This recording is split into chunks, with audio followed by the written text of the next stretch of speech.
Good morning, good afternoon, good evening to all the actually viewers at the moment, wherever you are watching us.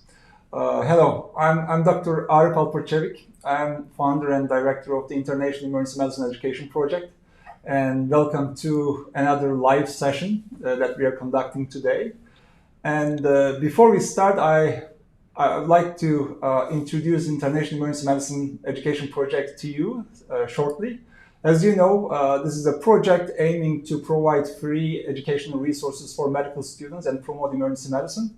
And it is supported by the United Arab Emirates University College of Medicine and Health Sciences, and also endorsed by the International Federation for Emergency Medicine.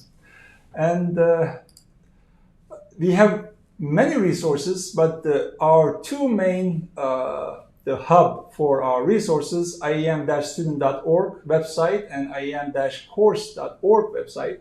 And of course, if you want to learn what are the new activities we are doing during the project, you can definitely follow us through the Twitter and reach all our resources easily by visiting these websites and also following us through the Twitter. Today, we have a very special day, actually. Normally, as you know, we invite international emergency medicine experts to these sessions. But this time, there's an exception. I am working with the Professor Fikri Abu Zidan almost 9 years now. And I thought that, inviting him to our project as a contributor and also giving us some time to share his 40 years of experience in research. Professor Abu Zidan is very well-known trauma surgeon, trauma researcher, disaster medicine researcher, but also he has a couple different interests that actually overlap with us. Besides the trauma, it's actually POCUS, point-of-care ultrasound. He is also the expert statistician, and he has multiple roles in multiple the journals, particularly for trauma and surgical journals. And today I'm hosting him to provide us how we can write properly a manuscript. And also, let's say we write the manuscript and we send the journal and they reviewed and we got some kind of reviewers' comments, and how we can address these comments properly. He will share his 40 years experience in research, writing as a writer, as an author, and also as a reviewer and editor. So now I'm sharing the screen with Professor Fikri Abu Zidan. Prof, welcome. Thank you very much for joining us again for the live session. It's a great honor for us to host you here. And I know you have a very good connection with the emergency medicine, family, emergency medicine, the physicians, and you have very close contact with the students also. So welcome again. Thank you, Arif, very much for this invitation, and it's an honor for me to share these ideas with the students. They are the future, and once we leave, they will continue the trip that we started. Yes, Prof, I definitely agree with you. And actually, I will share at the end of this live session. As you know, we completed 19 episodes about fundamentals of research in medicine. And I will share with the audience how they can reach these resources. And also, maybe or not, I'm not sure, but we also created the course for that resource. So the students also can, take the course from one of our platforms. All right, Prof, today's session actually wants to cover two topics. One of them, how we can write a manuscript properly. And of course, we want your way of writing the manuscript. And after this, our second topic will be how we can address the reviewers' comments. So if we start with the first one, how would you, start, and how would you like to, share your experience with our students? Yeah, Arif, it's very important to stress at the beginning that writing a good paper depends on having a good material. So we are speaking about the end stage of product actually. And there are two processes in research: performing the research, including collecting the data, and then of course you have to code the data, and you analyze the data, and then you have the numbers in front of you. And then at that stage you decide, okay, now it's time to write the data.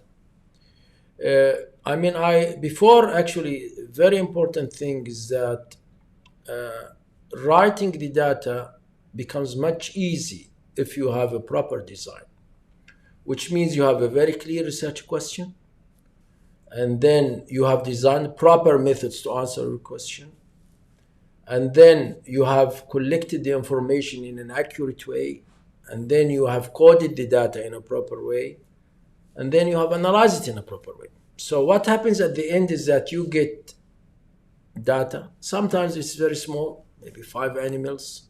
Sometimes it's so big, maybe a multicentric study with thousands. But you will be surprised that the writing process of maybe 5 animals, in my experience, or 5,000 patients, or 5,000 patients, is actually the same effort, same energy, same thinking process, and they would learn from any scope of this in the writing process. The other important principle the students should know, that once they read a paper, this is like a completely structured house. It's a complete house. It means it has a ceiling, it has windows, it has been painted, it has a garden in front of it, it has a chimney. And if you look to that house, I'm sure many people think, okay, the construction is different. You don't start from the roof and then go to the base. That's not how you construct. You will be surprised, Arif, that even experienced researchers, or I've seen them in the college, they start with, like example, the introduction, then go for methods, then go. It's as if it's actually from top to bottom. Yeah. And that's not the way to do it, because this is actually the finished, version. This is the finished version, yeah. And so to build your paper, you have to build it as a house. And believe me, by doing this, Arif, you can be surprised. People get surprised. How can I finish a paper in 2 weeks, or even sometimes less? You've been with me. Sometimes 3 days. Sometimes. Honestly, if you really know the literature very well, it's actually, you build a house. So what do? You do the base, and then you do the pillars, and then you do the ceiling and walls, and then after that you start putting the windows and putting the doors and making the key and putting the chimney and maybe putting the garage in a proper way. So how is that related to a writing paper? For me, the base of any paper is the aim. Some people call it whatever, it objective or whatever is that without the terminology. But what is the aim of your study?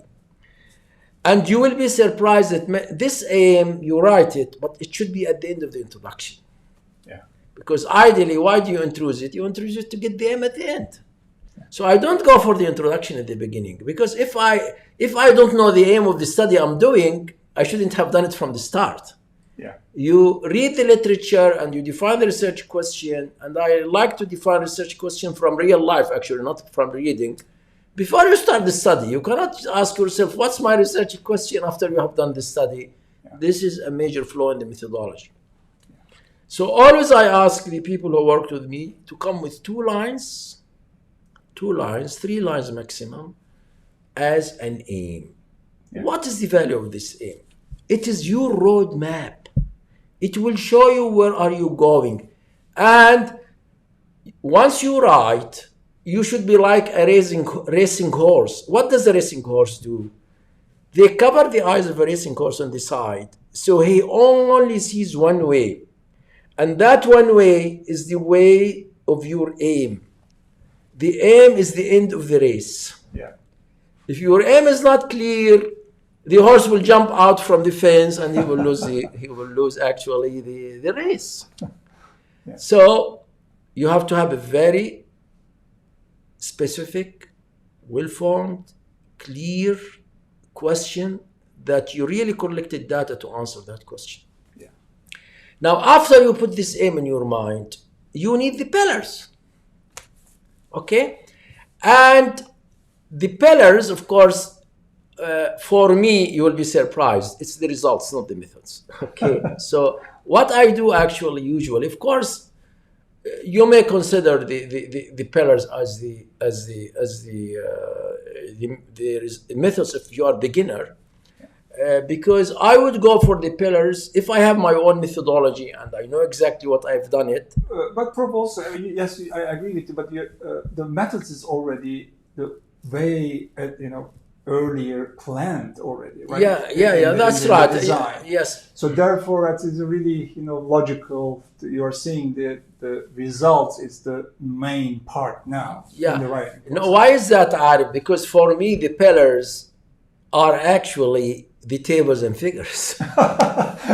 All right. So it's results. Yeah, it is results. Because the methods, you should have known that before, and maybe even you can write it while you are really doing the study. But if really you want to start the methods before the results, it's not wrong with that, because you should have really thought of this while you are doing the experiment, not after you do the experiment. And I prefer to write the methods before even I get the results. But I'm now speaking about the writing process.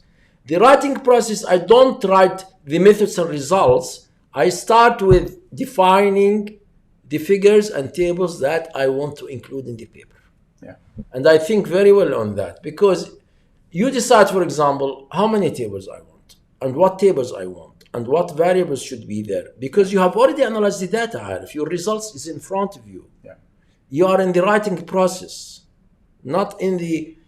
I'm just showing how people would write a paper, not how to do a study. Yeah. Of course, study, you have to have methods before results. Of course. But in the writing process, what you should do actually is define the number of tables, and then you agree with it with your co-authors. We are going to have three tables. Which tables are these? Yeah.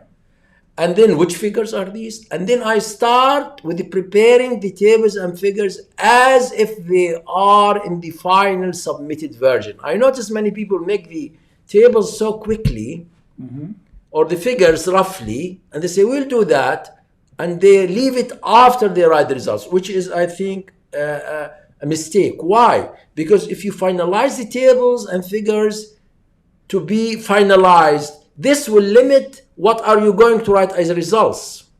Because results should not be a repetition of tables. Yeah. If you make the results before the tables, you may repeat the tables, and then you will have to take out from the results yeah. with situations of time.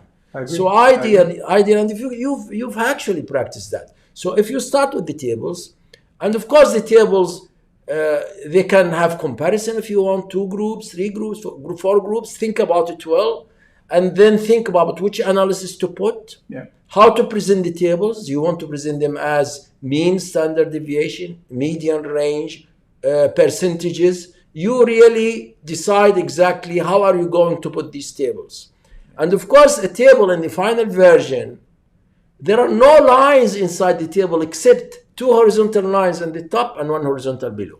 And please, I ask the students to go and look to the journals. Most of the journals, they don't have lines within the tables. Yeah. More clean look. Yeah. So it looks more clean. And so you prepare your tables, and each table should have a title that gives a story of the table.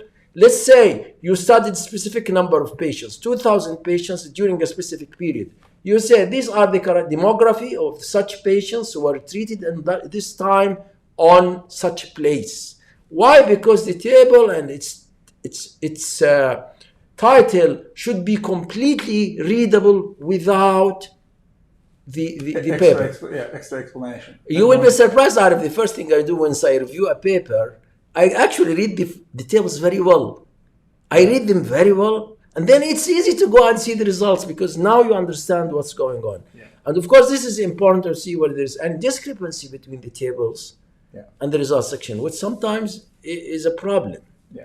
Now, the table, of course, you have to put, if you put a p-value, you should explain what method did you use. Yeah. So it should be completely explain itself. Yeah. Now, for the figures, you have to choose which figures represent your data. For example, for a CT scan, and you are discussing bowel injury, you may decide to find the CT scan for that specific patient with air intraperitoneally, and it would augment the manuscript if you can put the clinical picture beside the radiological. So, or maybe it can be histogram or other things. If there is a specimen, I'll speak about pathology. It's a different thing, but these figures should represent your study. They should be from your own patients. Like some people, what they do, they get the patient from another study. It doesn't work like that. You have to be honest to get only the patients of your studies. For example, I give how I would really get. We had a paper on eye injuries, and that's very unique for United Arab Emirates, done by Professor Tahra. Is really there is a thorn, the palm trees is a special tree to hit the eye. Now, there was no images with us. So how can we address this? We have all the data, we have the CT scans, but we don't have images. So we sent an email to the community of the doctors. We got images, but we put them in the discussion. We didn't put that image in the results because it's not our results. This is used in the discussion, and they can go to that paper published in Saudi Journal of Ophthalmology. So please be honest with yourself and put the data of your own results from your own patients. And that's why I advise, doctors usually, very important to document these results, which are the figures and the tables, to put a camera on their side. And if you put a camera on your side, and you have a consent in your bag, you can always take personal permission from the patient to give you written consent to use it in your publication. Yeah. So you have to think in advance even before publication. It's very important to think in advance before even publication. Now, if you go for histopathology also, for putting a histopathology slide, you should mention the magnification. You should put arrows. You should exactly have details, title, and the legend of the figure, which is you describe in detail what are you really wanting, what do you want really, what does that figure makes to you. So once you finish the tables and figures, Arif, you would be surprised to see that your paper is almost finished. People say, how is that? I told them, you have actually the core of the paper. Now what you do, you have everything in the tables and figures, then you go directly and write the results. Okay? The results should not be a repetition of the figures and tables. It should explain, for example, if you have 20 variables in the table, you just describe what is significant, and you pick the important things in a short way, so you make the life of the reader easy. And you refer that figure or table on the following pages. That's right. So by this way, what's happening is that you are really not making the readers being bored. At the end, who will read the paper? The readers.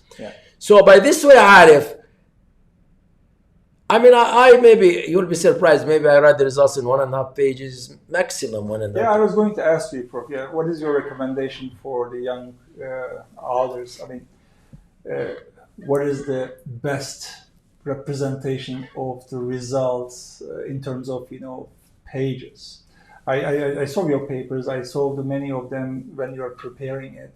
They're very short and very direct. It's not really 3-4 pages results. No, it's just as you said, 1 page, 1.5 page results, but supported with the figures and the tables, of course. Do you think it should be that way all the time? Arif, I will speak about the abstract later on, but I always listen to my mentor advice, Professor Linkist. It's very interesting that I had in my thesis for, 6 papers, or were really published in, I think, top journals, Journal of Trauma, European Surgical Research, 6 papers. And I couldn't know how to put the abstract. And then he told me, Fikri, write the abstract as if you speak to your grandmother. And he was right, and I could write it easily. So usually when I write a paper, I target the general audience. I don't target the people in my field. I will have all the documentation. I will be very accurate.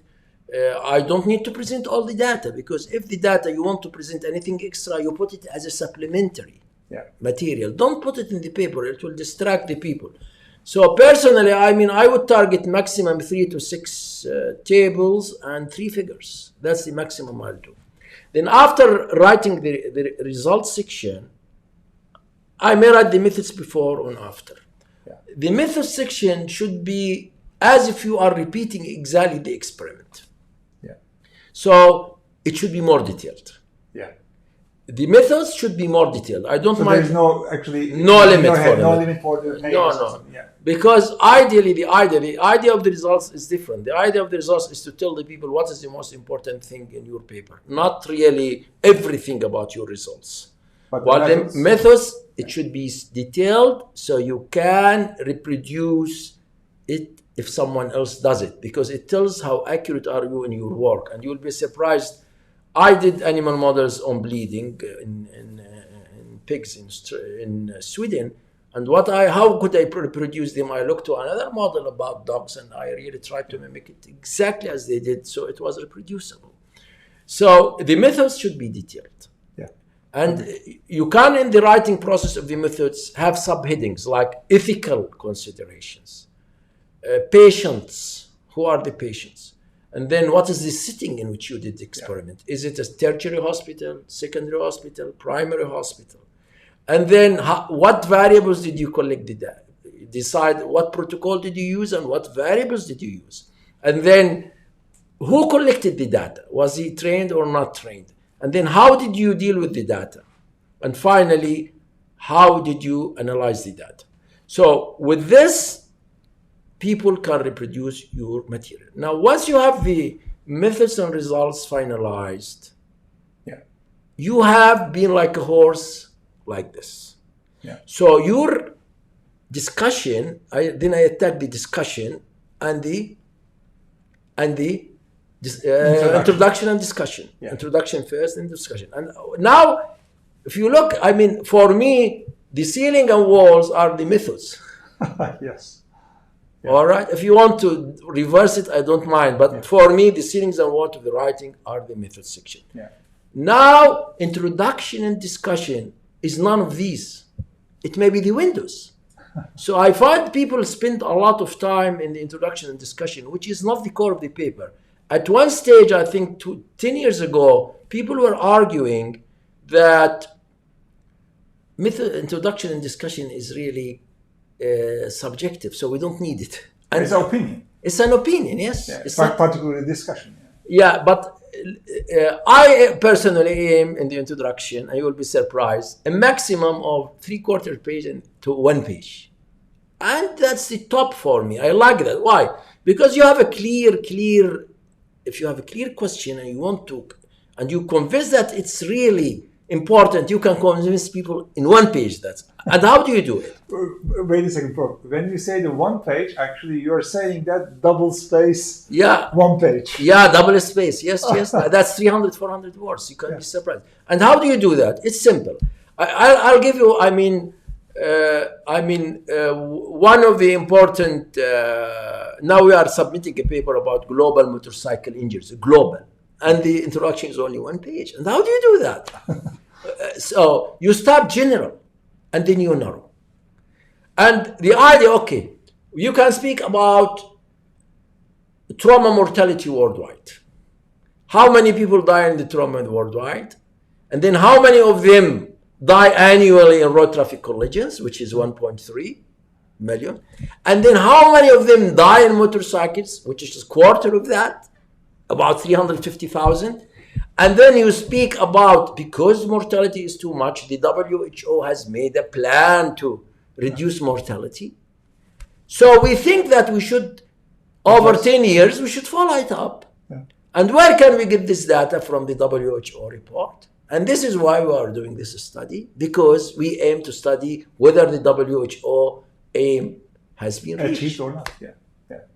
So does this need more than a page? Of course, you have to cite in the introduction about 10 to 12 references, maximum 8 to 10. I wouldn't add too much, because if you have a clear aim, Arif, you don't need to go right and left. Yeah, I agree. And usually these papers go to reviewers, and these reviewers, they are experts. They know that this is an important question.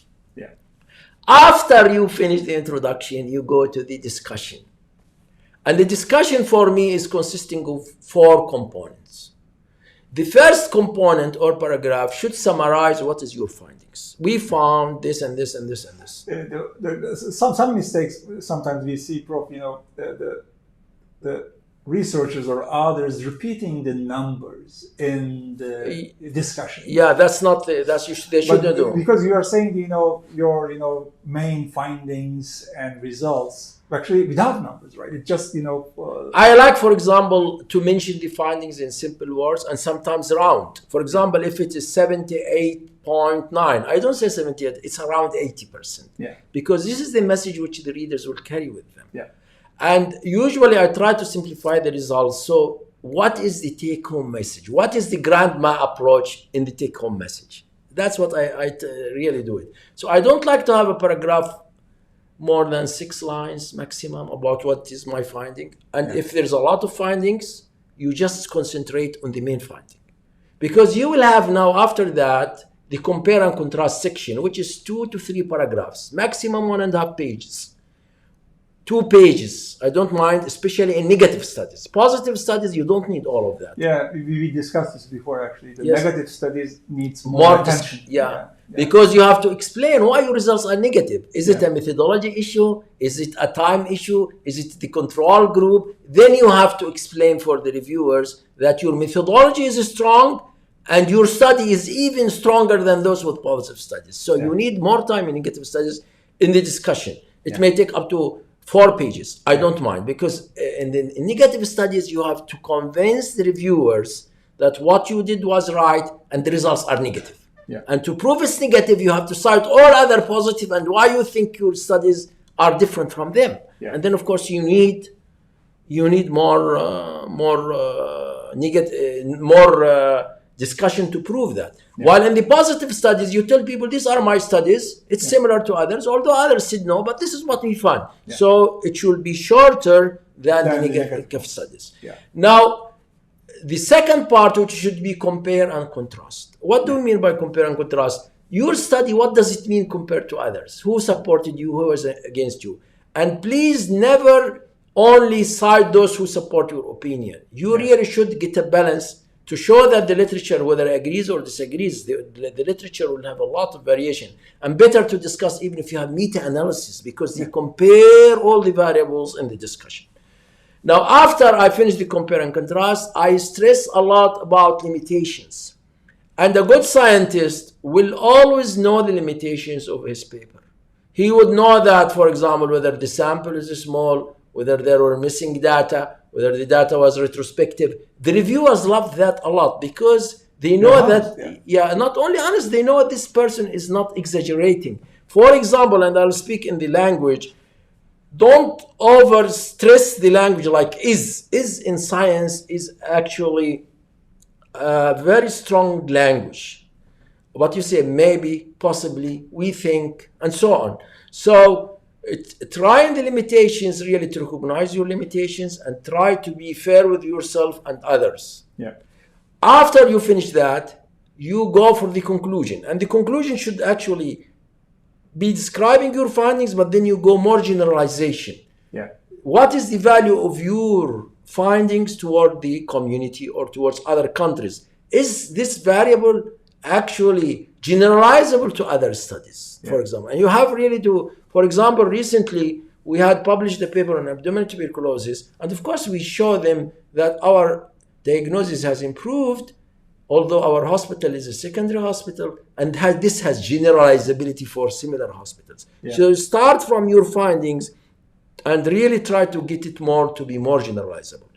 Now, after you finish this ARIF, you go for the details, which is actually... Your details, you mean the fine-tuning things, or the details of the general the structure? I usually go for the fine-tuning, and then I go for the abstract. Yeah. Because now the structure of the paper is ready. Yeah. So I can go now at this stage of linguistic editing. Yeah. After I do all of that, because why I do that? Because I don't want to repeat the abstract correction language again. Yes, correct. Yeah. So this is how I do it. Final. Because the abstract is easy. You can select certain parts and carry them to the abstract, Yeah. and then you can modify the language again. But you don't want also, the other risk is if you write an abstract and then you find some changes in the numbers for any reason, Yeah. and you correct the methods and results, it may not fit the abstract. The abstract should be the last. So what I would do, I would go and really, once I get all the structure, introduction, methods, results, discussion, I would go now and repeatedly edit it so it can be one story. Yeah. The aim should fit the conclusion. Yeah. So you go and edit. And if you've been with me, Arif, maybe 12, 13, 15 times we edit the manuscript. Yeah. And there are principles in the editing, and this is the fine-tuning. It's actually like painting, putting windows, making the keys, Lights. choosing the words, changing one paragraph before the other. Yeah. Before you do that, you should read the manuscript repeatedly to see that it's mentally structured. Yeah. The worst scenario you can do is really start to move these parts later on. So you repeatedly read it till you find this story. I'm happy about the sequence, and then you go for the fine editing. Yeah. Fine editing means that you look to every word, every comma, every semicomma. And the principles of writing are simple, and I know most of the listeners are maybe not Europeans or from USA, but you can be surprised that even if your mother tongue language is not English, you can still communicate with English language with other people in simple things. Never use very long sentences. Yeah. Use very, very, very, very simple sentences carrying your message. The simplest, the better. The shortest, the better. And of course, you shouldn't use jargon. What do we mean by jargon? You can say, it is well known that the cars are important, for example, transportation tools. We can say cars are important. This it is well known as a jargon, always jargon. Yeah. And of course, the other thing, try to be simple words. Don't use extraordinary words. People think if they use unusual words, that's so great. You don't need to use Shakespeare language in science. There is a great difference between art writing and scientific writing. Scientific writing should be simple. Yeah. Should be clear, should be transparent. And for example, it's now a movement in the literature. You use actually direct sentences. For example, you don't say that the experiment was done by our group. That's called indirect. Okay? You say, we did the study. Same thing. Same thing. We did the experiment. It's the same thing, but it's in a direct manner. Yeah. Also, you have to be careful that sometimes some of the sentences are not clear. And how would you know that these sentences are not clear? One of the tricks that I learned, that if you have someone who's not even a doctor, for example, or if you are writing sophisticated, give it to, for example, a colleague nurse. She can read it and tell you, I don't understand this. Yeah. And you have to rephrase it. Yeah. And believe me, Arif, sometimes we send, or I review myself some papers, or I send my papers for submission. Reviewers come and tell you this sentence is not clear. And then you have to rewrite it to be more clear. Yeah. And usually it's not clear because it's so long. Yeah. The other thing also in writing, never use abbreviations without defining them. Yeah. And use abbreviations as less as you can. Why? Because let's say I say VIP.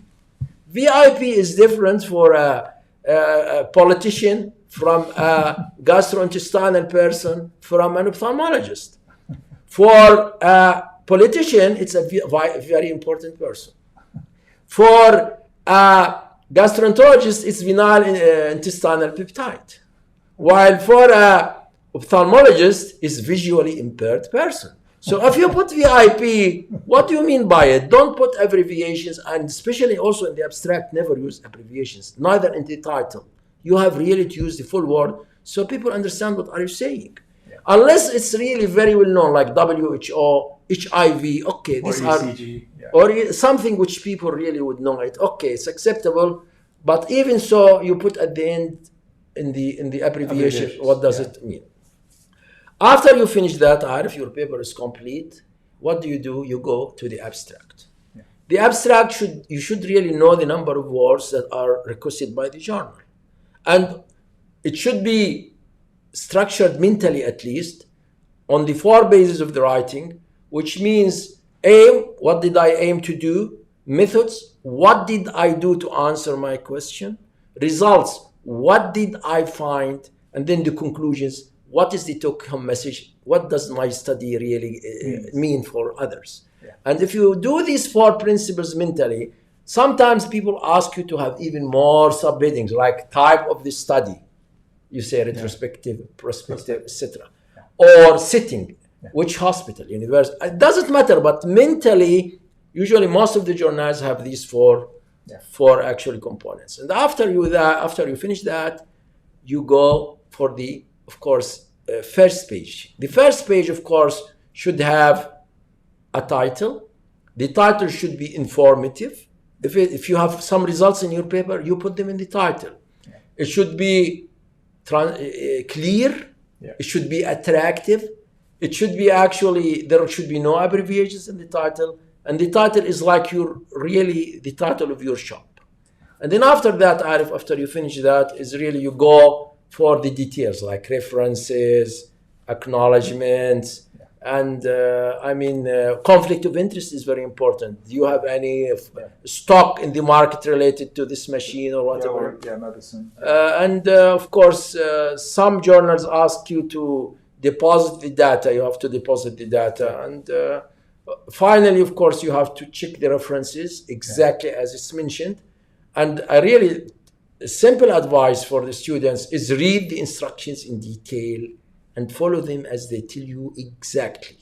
Because the editor will be really like, I am actually, I get reviews. I get frustrated if they don't put page number, because how can I really cite what they did? Please. Or they put it single number, very small letters. Prof, you're reviewing almost 60 papers a year, I believe, or maybe 50, 60 in that range, yes. Is it really common? I mean, not writing, page number. Yeah, but I get really frustrated because I want to give a reply. Ideally, some journals, the right way you put the page number, but also numbers of the lines. Because I want to tell him at which line, and so what I'm going to, I start counting it by looking to the. So you have to put make the life of the reviewer very easy for you. Yeah. You should do double space, Times New Roman, font font 12. So don't make it so small. So the reviewer, I start getting the light and magnifying what he's saying, or going to the screen and magnifying it. So because reviewers actually are doing this job usually voluntary basis, and they do it over the weekend. Yeah. They cannot do it during the day, Arif. Or sometimes how they do it, how do I do it? I'm waiting in the bank, so I take in my page and start writing in it. Yeah. So please make the life for the reviewer easy for the reviewer. Yes. Yeah. I think it's very straightforward, the plan to write the paper. Prof, I just want to mention one thing, because we were discussing before with you. How can be easier, particularly for the discussion, and also all references used in the discussion or all paper. Not writing in numbers actually for the references when you are in a writing phase, because you were mentioning it's really difficult if you change the one paragraph up or down, and those numbers will change. And we always discussing that writing the author's name and the year in brackets and keeping like this until to the end, which is coming to the reference, part of writing. It's much easier for the others. Can you please Arif, say something about it? I'll tell you something also I learned recently related to these videos, and it's very related to this. I like to control the technology. And you can be surprised. Recently, I've taken a paper in which it's a study from Malaysia on the train collagen that just has appeared in Malaysia. And there was a reference, and they used EndNote. And I looked at the references because I have to check the references. And we are hopefully submitting it either today or tomorrow. And I looked at the reference, it's written if something. I mean, this is strange. And I called my colleague actually in Malaysia. I told him, why is that? He said, the EndNote couldn't do it. So what did I do? I just went to the midline, put the tick, and it was different. So technology, of course it makes life easy, but I don't like mistakes in small mistakes. So some journals say we don't want EndNote specifically. I'm sorry, I don't like to speak, but why? Because Arif, it modifies the references automatically. Yeah. So let's say you removed one reference, all references will be changed. So what I do as really want to control it, I don't put the numbers. You can get surprised. And it doesn't take a lot of time. Initially, I put the surname and year. Yeah. And I don't mind if we are alphabetically at the end.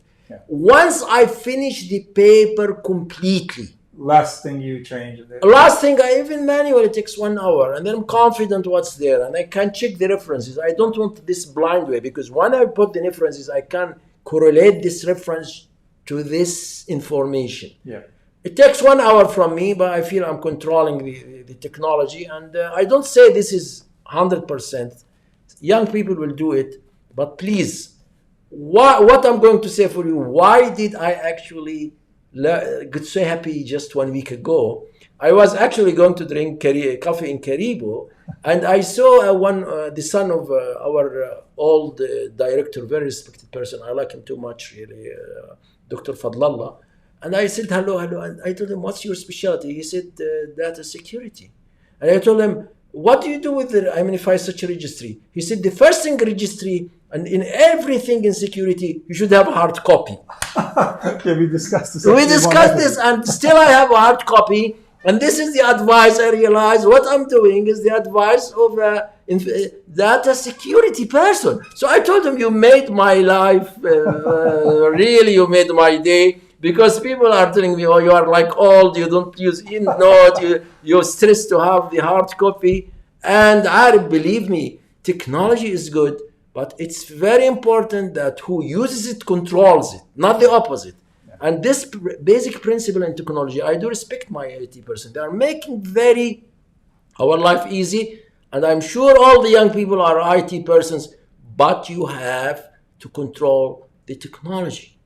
You have always to have backup at your home, because what happened a few weeks ago, you've seen what has happened when WhatsApp was out, when the cloud was out. And imagine you are really in an exam, or you want really to download important thing, and it's gone. Yeah. Keep backup and control the technology. This is why I do this. I'm not so strong about it, but this is what I believe in. Great, Prof. I've been, I don't know how many papers we actually worked together, 20? Maybe. Almost reaching 20 now, yes. So every time actually we, discuss the paper, of course, from the design, and when it comes to the writing stage, it's incredibly fast, what you are saying. Yeah. Writing the, results section word, which is starting with the tables and the figures, and then writing, nicely the results, and then going to methods, and then introduction and discussion. This flow is so fast. I'll tell you a story. I have once helped one of our colleagues in the college, and we finalized the results. It's very important for this. Once you finalize one section, you don't go back. For me, I do the analysis once. Yeah, never. Once. So you check, you don't really keep redoing. That means you are not sure of what you want. Yeah. So you clean the data. Your 100% is correct. You never go back. Because imagine that you have put something wrong. Do you know what? Everything will change. The analysis, the tables, it's a headache. Yeah. Now, if you do it properly from the start. Now, I helped one of my colleagues, and I spent a lot of time in writing the results. And when I came from summer, all the results were changed. And I said, oh my God. So I have to go back and put the result as there. So please, what I tell you, if you build a base, you don't go break the base and go up again. You build the house as I tell you. You put the base proper, you build the pillars, you put the ceiling and walls, and then you do whatever you like. But if you change the pillars, the house may drop again. Yes. And it's very basic. I mean, I think this is very basic, and this is how I do it. And I know that you personally have experienced the difference of doing it this way or really doing it in the natural down from. Definitely, I do. All right, Prof. Thank you very much. We have one more topic to discuss, which is, answering the reviewer questions. So before if there are questions or more than actually, I'm just checking. There is no question. Maybe what I can say to the audience, if you have any questions, please go to YouTube and our YouTube channel of the project, and then you can write your questions through the YouTube, and then we can see your questions, and the professor will be able to answer your questions directly. But currently, Prof, there is no questions, and would you like to give a break, or would you like to move forward? No, we can move forward, Alif. All right. We have to so, Prof, we write the paper, fine-tuned, and we find the journal, and then we submit it nicely, and then, of course, it takes sometimes 1 week with rejection, or maybe sometimes 1 day with rejection, and maybe sometimes 6 months with tough reviews. Yeah. So how we can address those reviewers' comments properly to achieve our aim, which is the publishing that paper in that journal? Okay, Arif, I mean, you will be waiting some time, and you always ask me after how many time I would really write to the reviewer. Usually it takes sometimes 2 to 3 months now. Before it used to take 1 year, Arif, to get a response, because it was the ordinary post. So you get a response, and it's a very exciting moment, because you want to see how your peers evaluated your paper. It's actually your colleagues. Some of them you know them, some of them you don't know them. And you can get actually 4 decisions. We call them the editorial decision. The paper may be actually accepted directly. It may be had minor revisions. It may have major revisions. It may have major revision and resubmission. And I would consider major and it may be rejected. I would consider reject and resubmit the same as resubmit, because it's the same. They wouldn't accept it without revision. But it has an advantage. You can be surprised, because there is no limit for the time you resubmit. Because sometimes you need to do some experiments. Sometimes you need to do a detailed search. Sometimes you need to ask people. So don't be disappointed if you say reject and resubmit. It's the same as resubmit. And major revision, revision. And I would, because reject and resubmit is major revision anyway. So why the editors would have that category? Because it tells the author, if you revise, we are not sure it will be accepted. But anyway, even with major revision, if you revise, there is no guarantee it will be rejected, it will be accepted. But some people try to give the author, okay, we think it is going to be rejected if you don't address these things, so work seriously. Now, let's start with the easy one. If you get an acceptance, this is unusual. This is unusual. I can tell you the acceptance rate directly is less than 1% in the papers. Less than 10%. It's uncommon. You have 400 papers almost. How many of them directly accepted? Not too much. Not more than maybe 15, 20. I remember him. Not too much. But it's more than 1%. No, not 1%, less than 1%. Maybe if you say 20, maybe that's half percent. Oh. So some journals, because it depends on the journals, will go up to 2%. Depends on the reviewers. But I mean, from my experience, I would say less than 1%. So that's the exemption, not the rule. Yeah. The rules is to revise. And I can say, let's say, from my experience, maybe you get to 20%, and depends on who are you in your research. I mean, maybe 20% minor revision, maybe 40% in our case, major revision, and 40% rejection. Yeah. So, are you talking for the trauma journals? In general, I think of course there are factors that you have more acceptance. Like, for example, open access journals like medicine have an acceptance rate of 60 because they don't need novelty in the methods. But still they reject about 40%. Yeah. But other journals like our own association journal, War Journal of Emergency Surgery, has a rejection rate of 80%. So the rejection rate, and even you are experienced with medical education, it's only out of maybe the rejection rate is 90+%. Yeah. Medical teacher. So it's only about 1,000 papers go for review every year, as I understood from Professor Hardin. So the rejection rate will really vary from journal to journal. And of course, you have to select where to send your journal. I mean, don't be. Some people are, I want to try this in New England Journal of Medicine, but it's not going there. Why do you do that? You have to try to maybe decide which level and go higher up. Yeah.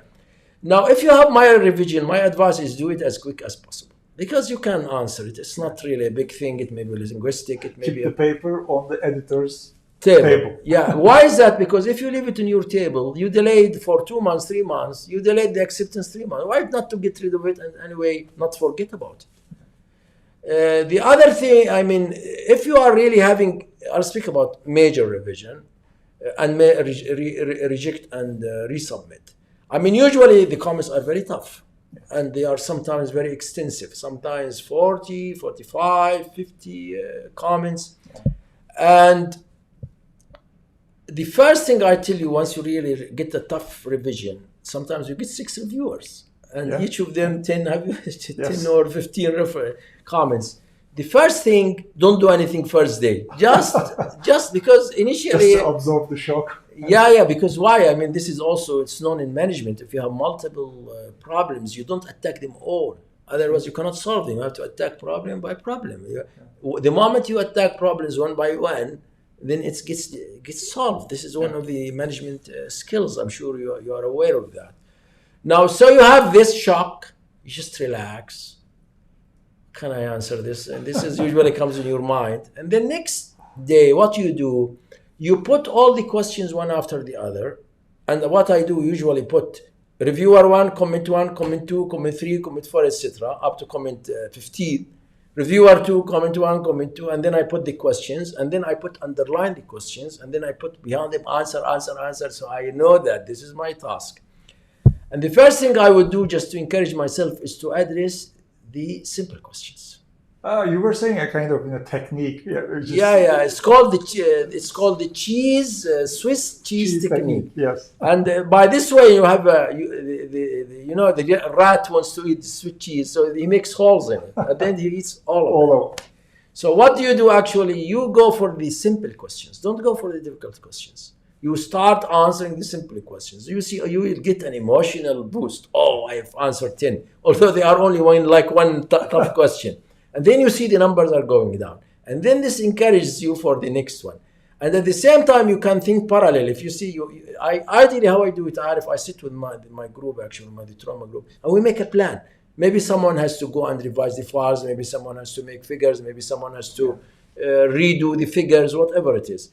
And then you can even work parallel if you really think the task. But at the end, there should be someone with a master version. It's the commonest mistake people do. They start working on parallel versions, not a master one. Who will combine them? It's really hard. And the way to do that, there are 2 ways. Either there is a central master version in which someone controls and he incorporates the comments of others himself, or the same version moves. Yeah. But if the same version moves, you don't have control on the quantity too much. So what I like really is that I make a meeting And then each person knows what's his responsibility. Then I get the comments, then I incorporate them one by one myself, and then I have control of what's going on. Yeah. And at the end, of course, you send it for all your team so they can approve it.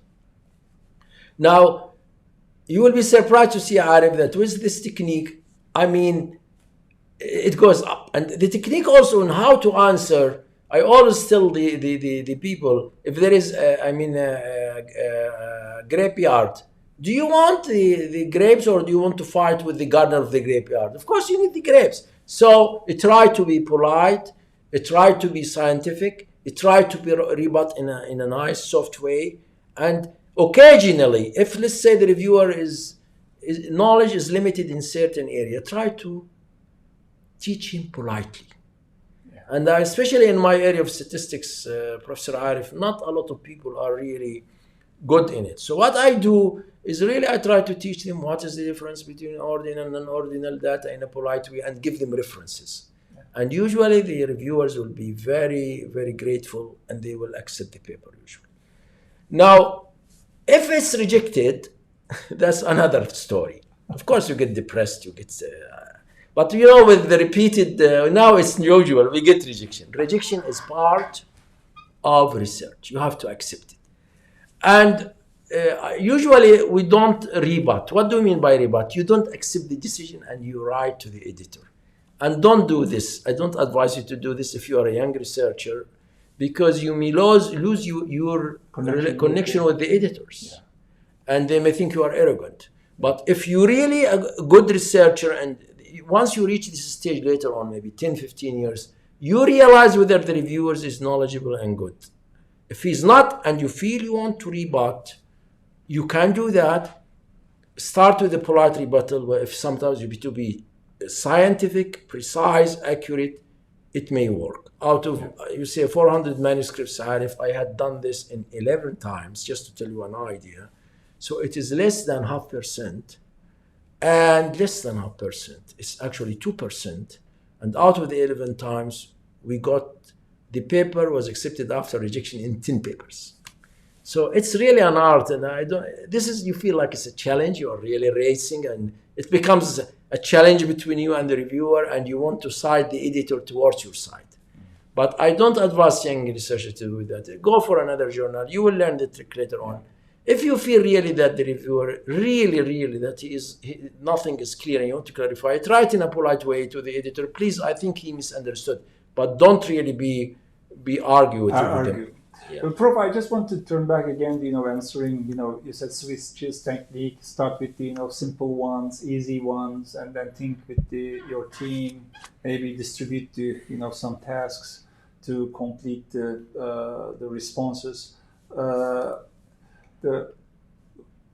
In the response letter, of course, we are writing the comments of the reviewers, and then we are writing our response or answer to their concern, and of course we shouldn't give too much detail in that answer, right? I mean, that's right. The details supposed to be in the manuscript. Yes. You just need to refer you did in the paper. Yeah, that's right. As a reviewer, because you're reviewing a lot of papers every year, I mean, do you think, some authors writing too much detail in the response letter and repeating themselves what they did in the manuscript? Arif, I got an advice from Professor Graham Hill from Auckland University that you should be as short as possible.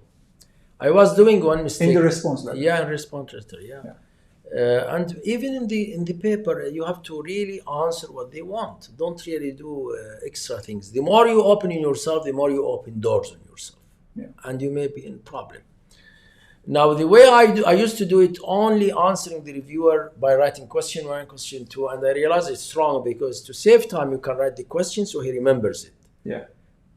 And then you answer it in a short way. Thank you very much for this point. We agree completely with you, and this has been clarified in the discussion. Page instead of paragraphs. Yeah. And he will go and read, because otherwise, whatever you do here, he has to go back to the manuscript. Yeah. So you guide him where to go to the manuscript. Yeah. And usually as a reviewer, I really don't look to what others looked for. I looked to what I said. And if I see he has answered them, I would accept the paper. I wouldn't go and review the paper again. The time is limited. So try to please the reviewer, try to be specific, try to be as short as possible, and answer the reviewer in the manuscript, not in the question. Yeah. Even if you write a detailed answer in the question, people think we will answer in the... No, you have to... He's sending you the comments to change the paper, not to argue with him. Yeah. Because at the end, you don't know who is he, and your paper will be published. Even sometimes you don't know who is even the reviewer. Yeah. So answer the reviewer in the paper. So that's really a very, very important thing. Now, if you can't answer them, put that in the limitations. Yeah. This is another important thing, actually. Yeah. And you can use their comments, and I use their wordings even. I put it as it is in the limitations, because he will be happy to know that you listen to him. Yeah, definitely.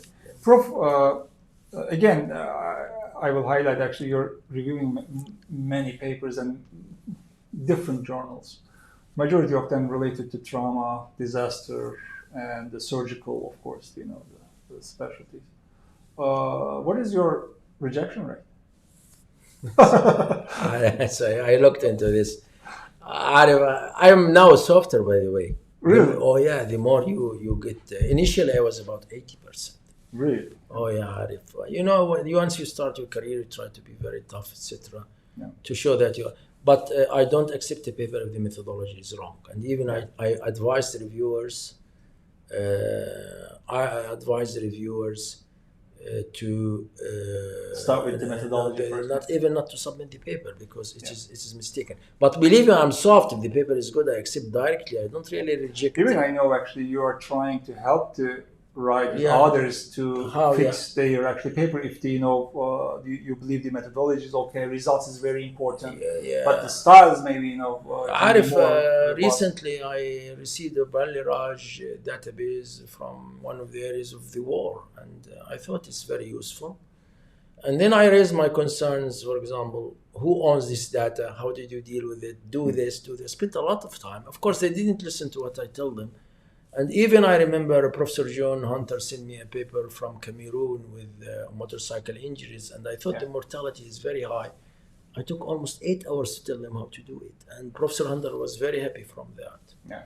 So I think the reviewer should be honest, should be efficient, should keep the confidentiality. Don't leave the paper of the people in your table. It can be stolen, and people can pretend that it is there. You should be really have a strong methodology, and you should be constructive. Never attack the people. Yeah. It's non-human to attack young people that you don't know. What is this? This is whatever. That's not the way. You can. There's a sandwich technique in answering, and maybe you can. You've seen that. You start with encouraging the people. Yes. Thank you very much for this. It's a great trial that you try to solve this in your development country, and it's important, etc. These are the methodological issues. Yeah. And I hope your paper you will address these, and I will be happy to revise it. Particularly for maybe young researchers, it can be this technique can be more. I think in general, you should rebut in science. It's nothing personal. Yeah, it's nothing. But please don't antagonize the reviewer. The most thing that makes me annoyed, you spend a lot of time trying to other people, and they don't listen to you. And then of course you reject it. And you tell the editor, these people didn't. Why? So simply do as best as you can what they say. Unless you think it's wrong, then you rebut. Unless you think it's wrong, I don't tell you say something wrong because this reflects on you. But if it's an opinion, not a fact, you can argue in the writing of the words to please the reviewer in a polite way. That's what I advise. Prof, thank you so much. I just want to actually share with the viewers, audience, about the resources actually we produced with you. Honestly, I need to say on behalf of the International Emergency Medicine Education Project, and as you know, the United Arab Emirates University College of Medicine is behind this project. It's actually supporting a lot, and the International Federation endorsed the project since the beginning.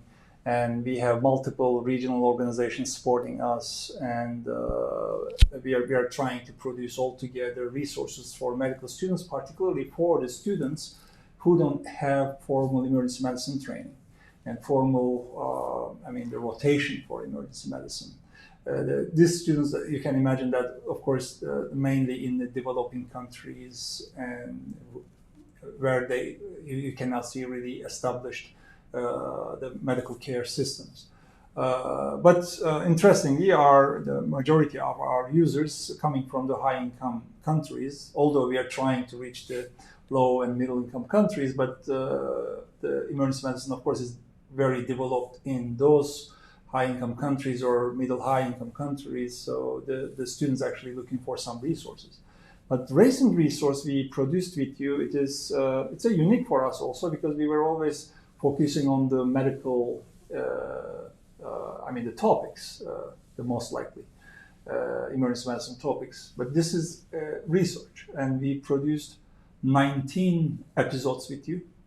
It is 4 hours, and we uploaded to the website, which is I want to share with the audience now.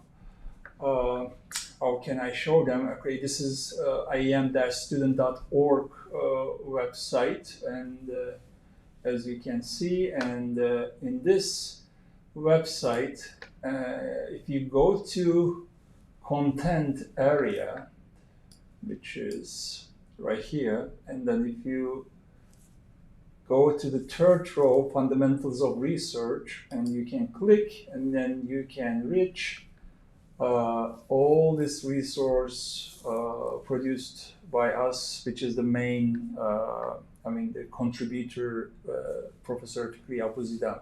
And it starts with the episode 1, but you can just scroll down and choose whatever the episode you like, and you can watch easily, freely from here. And also, a couple days back, in the weekend, I actually produced this resource as a course. And our audience, if they want to, they can go to iem-course.org platform, and then they can see there's some courses already prepared for the medical students, and they are freely available for everybody. And they can find your course here, which is they can click and they can enroll the course freely. There is no fee about it. It's just non-profit activities that we are doing, and they can actually reach the course content as a for the student. So it's amazing resource, Prof. And of course, there are multiple feedbacks we are getting for this resource, and one of the feedbacks coming from the world experts already. And I just want to share with you one comment, and then we will talk to you later, okay? Okay. Are you ready? Okay. Okay. It's very interesting. I never knew that, but it's interesting. This is a I may have a surprise. surprise for you. Yeah, it's a great. Of course. You encourage me. Yeah. This is called feedback for students. So you encourage me as a student. Yeah, we'll see. We'll see. So it was difficult, by the way. You have to congratulate me. How did I do this? All right, let's listen. Prof. Eklov, thank you very much accepting our invitation to be in this session. It's an honor for us to host you during this live session. Prof. Eklov, I just want to ask you, what would you like to say about your mentee, Professor Fikri? How was your experience with him in old days? What would you like to say?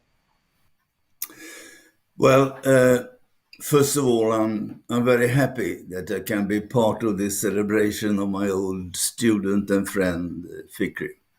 My name is Bo Eklov, and as you know, Fikri, I am a Swedish surgeon, and in 1981, I was recruited to Kuwait as professor and chairman in surgery to lead the development of medical care, education, and research at the university. We were more than 75 Swedish academic physicians who contributed to the development of the new faculty of medicine during 10 years. I was responsible for the organization of the residency program in surgery, which was a 5-year program based on the residency program in the United States. In February 1983, the first 10 residents were selected. Annually, additionally 10 residents were admitted into the program. The first Kuwait Board of Surgery exam was held in 1989, and 6 candidates passed. The Department of Surgery had excellent research facilities with 10 well-equipped laboratories in the new medical school building, 100 meters across from the teaching hospital. The basement contained an animal house with 2 operating rooms and an ICU for larger animals, including an up-to-date X-ray equipment. Exposure to research was considered an integral part of surgical training. I repeat, this is the most important part of my talk. Exposure to research was considered an integral part of surgical training. No faculty or staff member started a project without including 1 or 2 surgeons in training. The number of clinical and experimental studies gradually increased. During 1989 and 1990, the Department of Surgery published 50 papers annually in peer-reviewed journals. In 1983, I met with you, Fikri, who after medical school in Syria worked as demonstrator in anatomy at the faculty. I realized your sincere ambition to become a surgeon, not only a good football player, and brought him over to my department at Mubarak, the teaching hospital.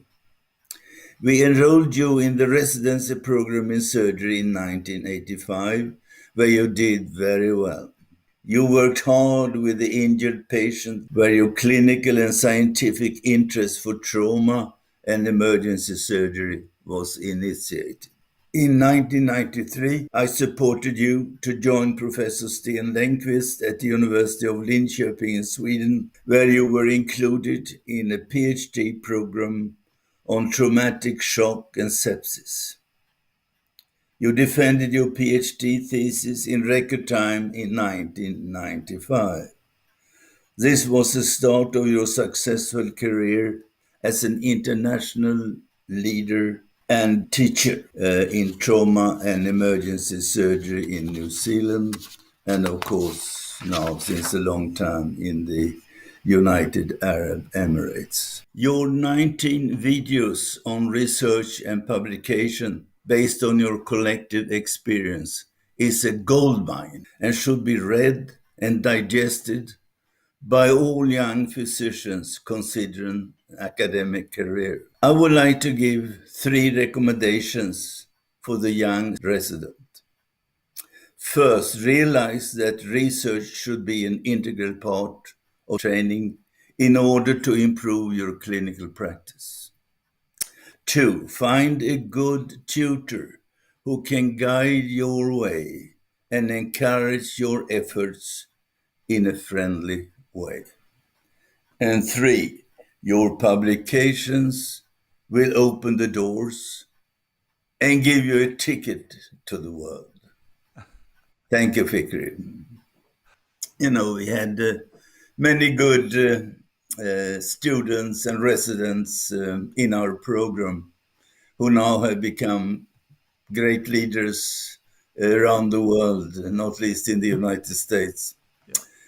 But Fikri is one of the prime guys, and what he has done and what he's doing to promote research and education, it's amazing. And when I saw him on all these videos, he was a very wise guru sitting there, But apparently without every the time, manuscript, just but talking.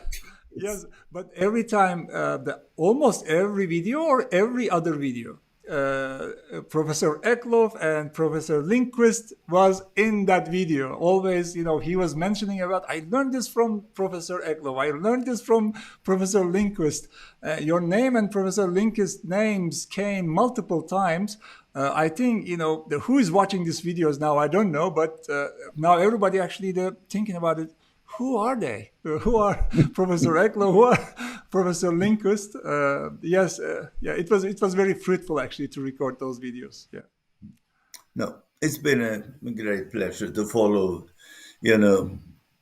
Fikri over all these years and follow his success. And he's a great guy. Yeah, I agree, Prof. And we all agree, actually, in the United Arab Emirates University. We are very, very grateful to have him here. All right, Prof. Thank you so much for your time, for your addition to this session. And I wish you to meet with you in person in near future. Thank you very much, Prof. Thank you very much, Alfred. It's been a great pleasure to work with you. Thank you very much, Prof. See you. Thank you. Thank you. So, Prof. Well, who is Prof Eklov? What you can say about him? Arif, he's a great man. I know he listens to me, and I really respect him a lot. And Professor Lindquist.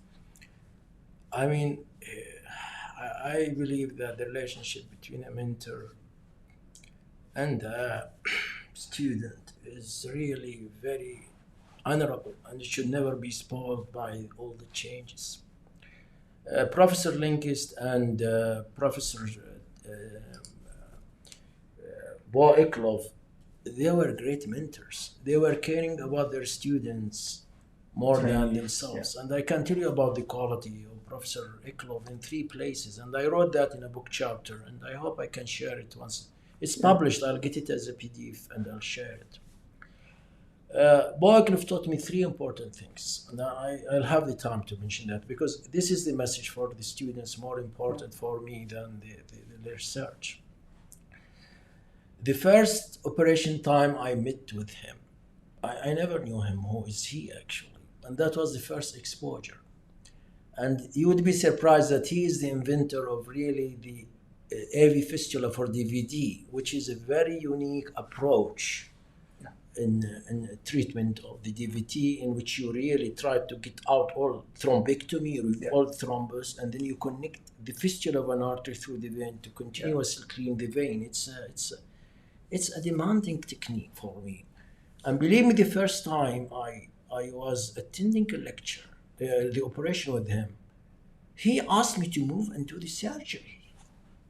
And he looked to me struggling and waited almost for 50 minutes, 1 hour looking into me. And he said, Fikri, now it's time to move. And then he did the operation. But look to that, he's actually give patient to see the level of his student, give him the chance to the challenge. I was sweating, and which is under his supervision. Yeah, now people, for example, in the money generating environment, they want just to do the experiments quickly so they can generate money quickly. No one really sits beside the young person to educate them how to do the things. Another scenario, actually, also, I was in the first year, 1985, responsible as the first resident treating the father of one of our colleagues, and he had esophageal varices. And that time we used to treat them by putting a single stick in a tube. It's like a tube put and you push it and you put a helmet, and it's very troublesome. Tube, Now they just inject it. Bleeds, But if you do that, you see how really it's annoying. And he used to bleed like hell. Before we used to run like a marathon. I would be running, bringing blood to keep this patient alive. And believe me, I worked 23 hours continuously. And of course, your body has a limit. And then how would I give this patient to my supervisors alive next day morning? My job is easy, just to observe his vital signs and give him blood and fresh frozen plasma. And believe me, at 6 o'clock in the morning, I couldn't stand. I just snapped like that on the chair while the patient in front of me. And when I woke up, it was almost 1 minute before 7, and the meeting is 7. Yeah. So I rushed with my clothes to the room, and I was late 1 minute. Yeah. And all of the people were waiting for me. And all what Bo Eklov did, all what he did, he just looked to the watch and he looked to me. And that was enough. Yeah. That was enough for me. I never get late from any meeting from then. If I get late for any reason, I would raise a phone. I'm always before the students in the meeting because I found my mentor waiting for me. Yeah. And then I have to wait for my students as he waited for me. One day I was doing like an operation and I was so happy. And believe me, he looked at me and said, Fikri, monkeys would do better. What does he mean? I mean, not technically. He means that humans they have a brain. It's not a technique. And he was right. He used to tell us surgery is a science. Surgery is a science. It's not a craft. Because sometimes, and this is a good quotation, I learned it from Professor Branicki in our department, our chairman.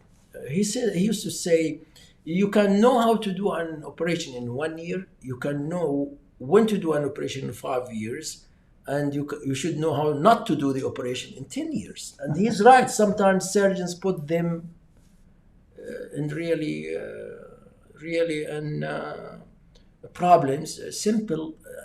And of course, this turned into an interest. I spent almost 16 years reading about the clinical reasoning. I have really a full course on clinical reasoning for consultants, actually. How do surgeons think? And and these are simple. Again, we go to this. Respect the time. Think properly. Don't put yourself in a problem. And teach the students. I mean, if your teacher teaches you, and you get surprised why I'm really spending time teaching the people. The person who really put me on research, I mean, Professor Eklov was so great to teach me the principles of the surgeon, including research is important. And professionalism.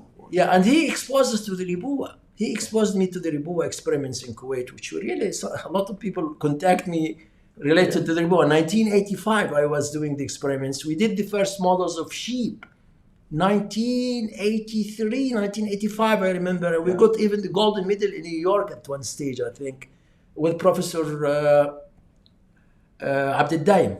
I remember him very well, and he's a very hard worker. We used to have a radioisotoscope machine in the whole of the you can't imagine that 1985, and of course, Eklov took me to Linkist. Yeah.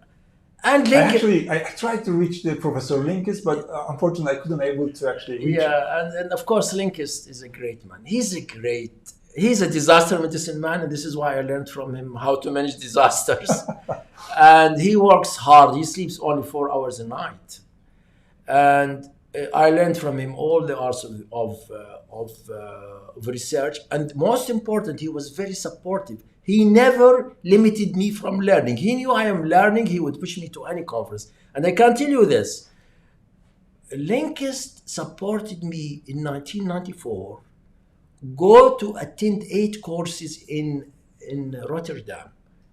8 courses. The cost of them is like the whole year's salary of mine. Yeah. From the funds of the college. And I like to mention this to Professor Eklov and Linkist, because it was a surprise for me, and they will be happy as you made this for me. Professor Larsson, he is the dean of Karolinska College of Medicine, and he's actually one of the judges of Nobel Prize, and he came to our college to give a talk. And then my chair was insisting on me to go and attend the talk. I thought, I have a lot of things, Prof. Please, I need to go. No, he said, you have to go down. And then once Professor Larsson started to give the talk, I said, my God, I know this person. Who's this person? Who's that person? I know him. And then what happened is that he introduced himself, and he was working in Linköping University in the Department of Surgery in 1994, where I was working. Oh, Professor Larsson. And then I knew him, and he was in charge of the Lawrence Forskning And of course, I came with very limited resources of money to finish my studies. With very limited, Arif. I don't want to go to personal story. How could I learn despite having no funds to go and do a PhD? Professor Linkist, he did a great job to support me. And then Professor Larson, once I submitted my application, he gave me a full year salary. And then when I realized, and I had the picture with him in the whole group. So once he finished the talk, I told him, Professor Larson, do you know me? He said, no. I told him, I will tell you, you gave me the prize, etc., 1994, and this is just to tell you that you invested in the proper person. So he was, I would have gotten the certificate in Swedish. He was so happy. He started taking a picture. So it's amazing. I mean, I met Professor Larson maybe after 25 years. And actually, he supported my education for 1 year. Professor Linkist was a great man, and I really consider them so. We have to thankful to them also, because you're helping a lot of young researchers here, academicians, and actually internationally you're doing this. Not just in your college and university, you also do the I want just to make Professor Linkist and Iklo happy. Just will tell them something. I came here in Emirates at 2000. And then I started with my group to establish a group, a very strong group, from scratch. You can imagine from scratch. There is the trauma group, right? The trauma group. Yeah. And in my mind, there was the principle of putting a trauma system. What does that mean? You need to be involved in injury prevention. You need to be involved in education. You need to be involved in management. Yeah. You need to be involved in the pre-hospital, and so on. So, for example, we started working in all these areas. We established one of the best ultrasound courses, I can tell you, worldwide on trauma, critical care, emergency medicine. Yeah. We really started actually doing a lot of work with the epidemiology in injury prevention. Yeah. Maybe more than 70, 80 publications, only injury prevention. It was a structured approach. Yeah. Clinically, we introduced the point of care ultrasound in the hospital. We introduced damage control surgery in the hospital. We really took the papers to the politicians sometimes to make a change. For example, translational medicine. Yeah. Why? For example, Department of Health, they asked me to give a talk about trauma systems, trauma registries. We established a trauma registry for research, which is a great. 2003, I did that. Now, they asked me to give a talk in the Department of Health, and there was like the guy who was in charge. I remember I remember his name.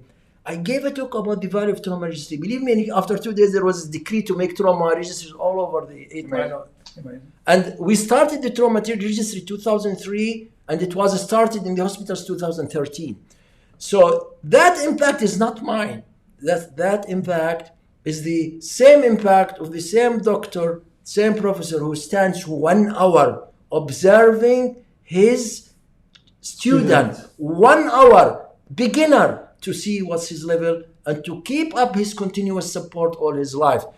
You know, Arif, you know how I'm passionate about my students, and if I see them really good, I'm so happy. If I see them not doing good, I really don't feel really sometimes not happy. I just will tell you this, Prof Iklo. This is just also for you and Professor Linkist. Today morning, you know, I got a video conferencing from New Zealand. Yeah. The PhD student whom I trained in New Zealand 3 years, he is a leader now with a big center on,